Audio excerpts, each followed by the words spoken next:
be situationally aware of the operation, and so use common sense. Use common sense when you're towing the gliders down the field. If it looks like you can continue to move down the field without impacting the safety of the operation with an airplane landing, then do so. You don't have to be overly conservative about this. We can keep the operations moving safely. Use common sense. It's, again, just a perspective of where the airplane is on approach and where you are towing down the field. Obviously, if you're close, you want to stop the operations, put the wing down and let the airplane land, but in many cases you can keep towing. So we'll keep operations moving faster that way if people just use common sense.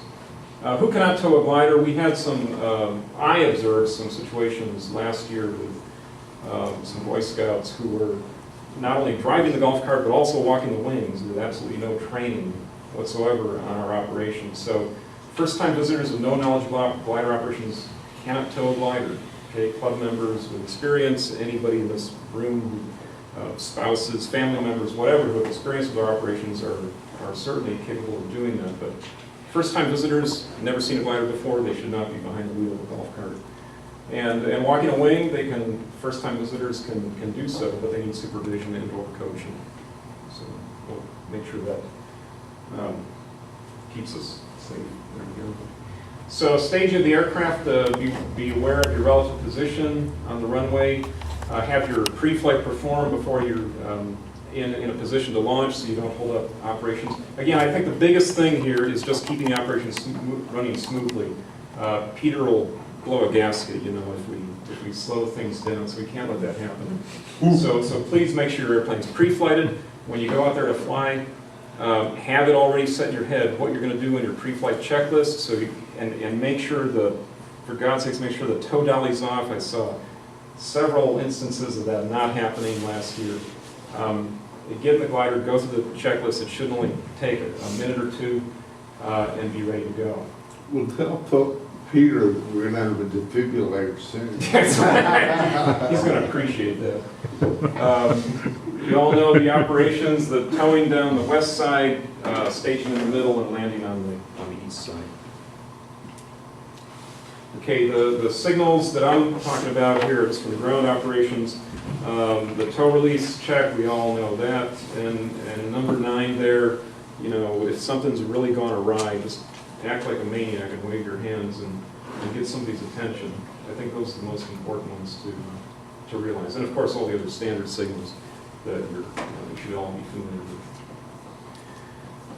Okay, so after touchdown, roll off the active runway and know the limitations of the aircraft. Did you check the brakes before launch? Are you anticipating having brakes when you turn the glider off and you're heading for people or trees or automobiles? I had a little bit of a scare myself. Picked the world's worst day to make a downwind, downhill landing in November Charlie when it turned out you needed to pump the master cylinder about 10 times before you got any brakes. And I found out that actually the K-21 stops pretty effectively just by turning it 90 degrees, which is a valuable lesson. But, you know, for me, it was a shock. I had flown the airplane the day before, the brakes worked fine. Well, it was a leak down situation, so unless you were there actually pumping the brakes ahead of time, you weren't going to have any brakes. So as best you can, make sure you have operable brakes before you take off. Ground towing operations, seat belt around the stick of the L-23s. You should all be aware of that by now. And unattended aircraft, canopies closed. LS6 canopy should be covered. Okay, we don't want to see an airplane melting over the sunlight. Canopy damage, it's already been done on the L-23s.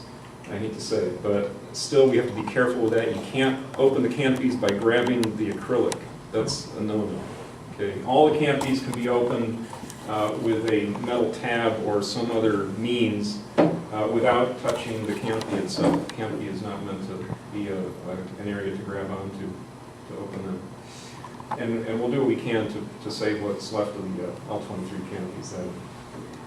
And always be aware of where you park the glider. Wind can come up suddenly. It can throw a wing down and damage another airplane. Let me back up. There's one thing I forgot to talk about was the brakes. The very first thing. If you're rolling out to the hangars, the field's really rough. Okay, don't be a show-off. Okay, end of the day, you want to put the airplane away, no, don't try to taxi all the way into the hangar. It's rutted, it's wear and tear on the gliders, and I'm going to talk about that in a second.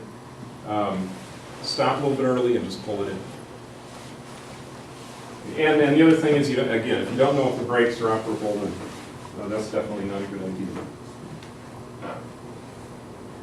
Okay, so this is some excerpts of a PowerPoint that I put together for an LSA inspection course that I developed a few years ago. Now I'm going to fly through some of the inspection procedures for different materials and what you can expect and where you might expect it. So if you have steel tube structures welded, you can get corrosion cells developing where there is a significant amount of corrosion around the welds. Okay, welds are the first place you want to look in a welded steel tube structure for corrosion. Again, it has to do with the nature of the materials in the weld, and it's a source of also a source of moisture collection because it's a discontinuity in the structure. Pitting corrosion. These are actually pictures taken off an old L-13 that I flew up in New York. You know, fortunately, our gliders are painted, but if there is any paint removed, you'll start to see this white powdery pitting corrosion that develops. The inside of the gliders are not painted, so they may be susceptible to that. Anytime we pull the seats back in the Planix, it's probably a good idea to take a look inside the structure and make sure there's no developing corrosion. And this is a slow process. It's not going to be a catastrophic thing that happens overnight. It's something we need to keep an eye on and track. Active passive cell corrosion. This is where you get a break in the oxide layer of the wing. So if you have a significant nick in aluminum, it'll take the anodized or the oxide layer off, and that can set up a corrosion cell. Okay, that can work its way down very rapidly. This frequently happens with, say, landing gear components. You see it in magnesium parts on aircraft. And animals will aggravate this too with the corrosive byproducts. Riveted joints, another opportunity for corrosion. This is something we really have to keep an eye on the Planix. Okay, they're all riveted together, and wherever there's an interface with two different materials, you develop a galvanic cell. So you get some an anode and a cathode developing. You get corrosion in that situation. When you look underneath the Planix, sometimes you see a little bit of a distortion. You can run your fingers over the rivets and feel that they're smooth in one direction, but they're not smooth in the other direction. Well, the rivets have pulled a little bit from the stress of flying. I think all Planix have that to some degree. It's nothing serious, but if the airplane is overstressed, you're going to see a significant sort of fish scale effect on the rivets, and that should be observed. Other than that, you might see some black residue around the rivet. You might see a black ring around the rivets. That's going to indicate a fretting corrosion situation. Okay, and that's also going to indicate wear. It's going to indicate a loose rivet, and perhaps some structural, the onset of some sort of structural failure.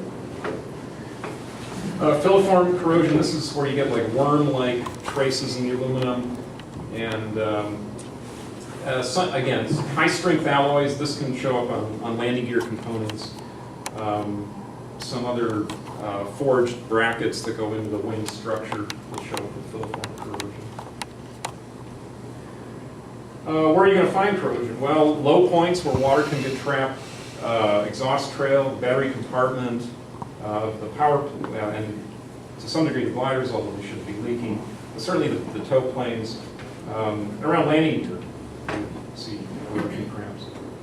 Near the wing root where water collects, drain holes that have been plugged.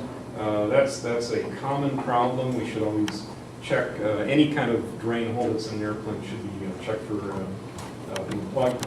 A tap test.